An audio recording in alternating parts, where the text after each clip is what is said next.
So ప్రతి నియోజకవర్గంలో 10,000 ఇళ్ల పైన అయితే కనుక సౌర విద్యుత్ కి సోలార్ ప్యానెల్ ఏర్పాటు చేయాలి అని చెప్పేసి చంద్రబాబు నాయుడు గారు అయితే కనుక చెప్పారు.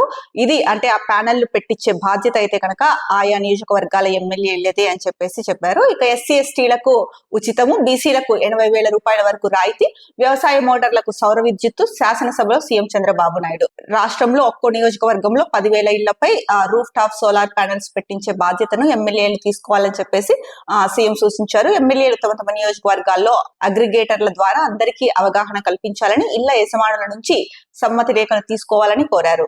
సో మొత్తానికి అయితే కనుక అన్ని నియోజకవర్గాల్లోనూ మాక్సిమం అందరి అంటే అన్ని ఊళ్ళల్లో ఇళ్లల్లో కూడా సోలార్ ప్యానెల్స్ ఏర్పాటు చేయాలన్నది చంద్రబాబు లక్ష్యంగా కనిపిస్తోంది. ఈ నేపథ్యంలోనే ముందుగా అంటే ప్రతి నియోజకవర్గంలో 10,000 ఇళ్లపై అయితే కనుక ప్యానెల్ ఏర్పాటు చేయాలి, అది కూడా ఎమ్మెల్యేలే బాధ్యత తీసుకోవాలి అని చెప్తున్నారు. ఈ సోలార్ ప్యానెల్లకి అయితే కనుక ఎస్సీ ఎస్టీలకు అయితే కనుక ఉచితంగా అందిస్తున్నారు. ఇక బీసీలకు అయితే కనుక 80,000 రూపాయల వరకు రాయితీ అందిస్తున్నారని చెప్తున్నారు.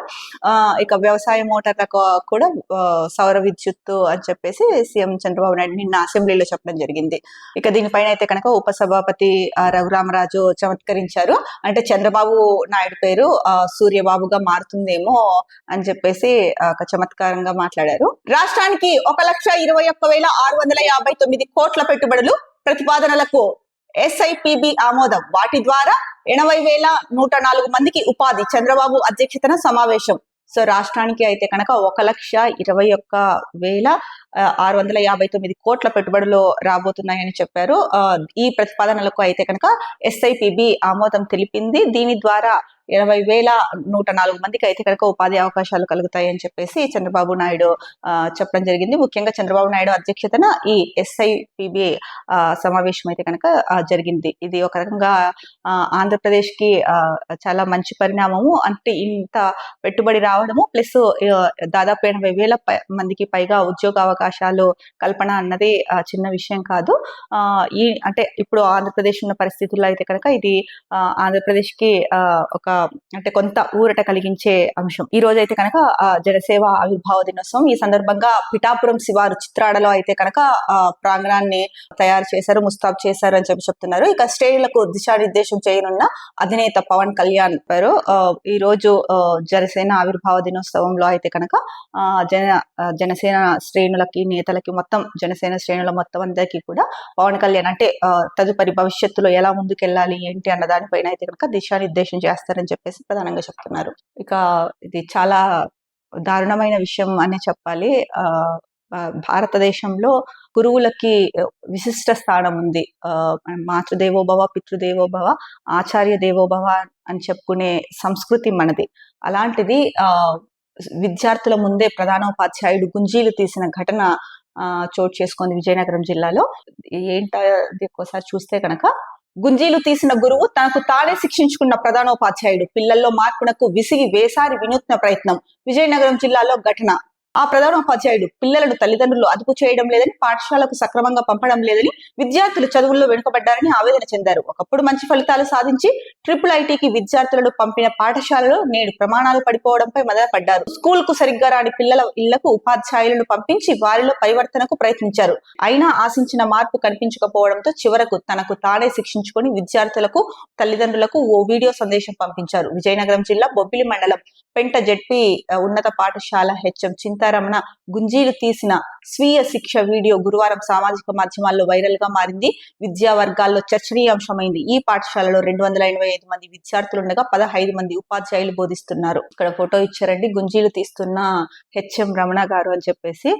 ఏమైపోతుందంటే ఈ కాలంలో ప్రభుత్వ స్కూల్స్ అవ్వచ్చు, ప్రైవేట్ పాఠశాలలు అవ్వచ్చు, పిల్లల్ని క్రమశిక్షణలో పెట్టడానికి ఒక మాట అన్నా కూడా, లేకపోతే ఏదైనా కొంచెం కోపన్నా కూడా పిల్లలు ఎట్లా అంటే చాలా సున్నితంగా తయారైపోతున్నారు.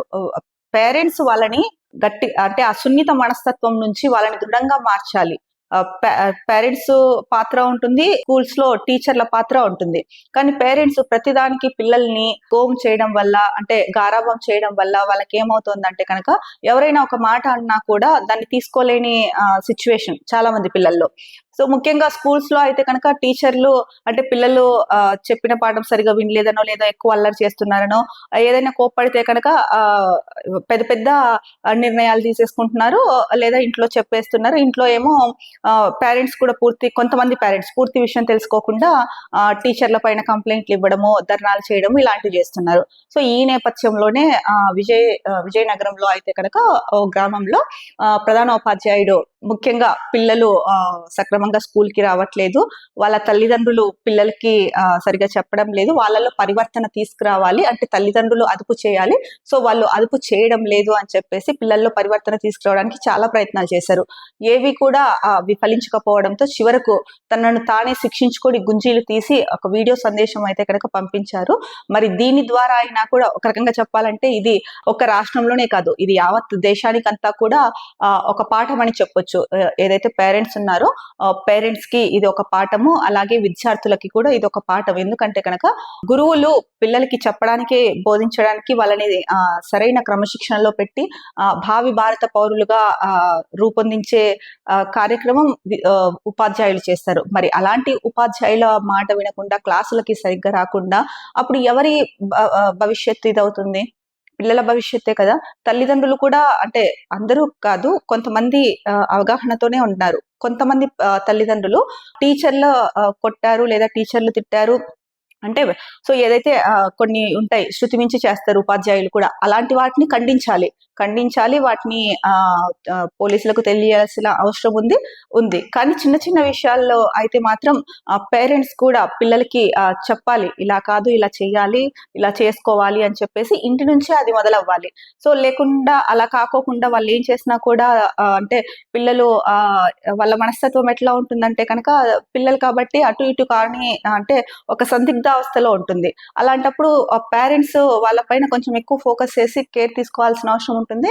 అలా కాకుండా తానా అంటే తందానా అంటే కనుక ఆ పిల్లలు రేపు పొద్దున వాళ్ళ భవిష్యత్తు ఎలా ఉంటుంది? కొంతమంది మంచి దారిలో వెళ్ళొచ్చు, కొంతమంది చెడు దారిలో వెళ్ళొచ్చు. సో ఇలాంటివి జరగకుండా ఉండాలంటే పేరెంట్స్ కూడా పిల్లల పట్ల చాలా అప్రమత్తంగా ఉండాలి. చిన్న చిన్న విషయాలకు కూడా అంటే టీచర్లు ఏదో అన్నారు అని చెప్పేసి చిన్న విషయాల్ని కూడా టీచర్లని దండించడము, వాళ్ళ పైన కంప్లైంట్స్ చేయడము కాకుండా పెద్ద విషయాలు అయితే డెఫినెట్ గా ఖండించాలి, వాళ్ళ పైన చర్యలు తీసుకోవాల్సిన అవసరం ఉంది. కానీ చిన్న విషయాలకి కూడా అంటే టీచర్లని తప్పు పట్టకోకుండా పిల్లలకి సర్ది చెప్పడము, అలా కాదు ఇలా అని చెప్పి చేస్తే కనుక బాగుంటుంది. సో ఈ ప్రధానోపాధ్యాయులు ఆయనకి పిల్లల పైన అంటే సక్రమంగా స్కూల్ కి రావట్లేదు, వాళ్ళ భవిష్యత్ ఎక్కడ ఇదవుతుందో తల్లిదండ్రులు కూడా దీనికి సంబంధించి అంటే వాళ్ళని అదుపు చేయడం లేదు అని చెప్పేసి బాధపడి మదనపడి ఆయనే పనిష్మెంట్ చేసుకున్నారు. దీని ద్వారా అయినా కూడా అంటే పిల్లల్లో తల్లిదండ్రుల్లో మార్పు వస్తుందో రాదో మరి చూడాలి.